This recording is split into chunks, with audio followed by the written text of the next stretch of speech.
под ваши бурные аплодисменты открытие состоялось. Ура! Сегодня состоялось торжественное мероприятие, открытие нашего цеха. Это польские комплекты. Ну, вот, например, это комплект, пускай вот здесь. Это комплект электроники и набор проводов для подсоединения к форсункам. Это корейские форсунки высокоскоростные, называются Хана. Вот.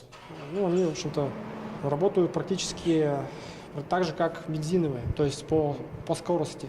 Поэтому работа на газу, она практически не отличается от работы на бензине. Это газовый редуктор.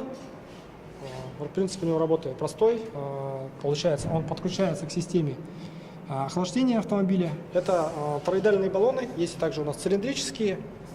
Тороидальные баллоны используются, как правило, для замены, для установки вместо запасного колеса автомобиля, для того, чтобы оставить полезный объем багажника. Здесь уже в целом также уже порядка 50 машин переоборудовали в этом цехе на сегодняшний день. За какой период? Где-то за 1,5 месяца. Мы планируем переоборудовать до 50 машин в месяц. Сейчас на сегодняшний день 4 поста.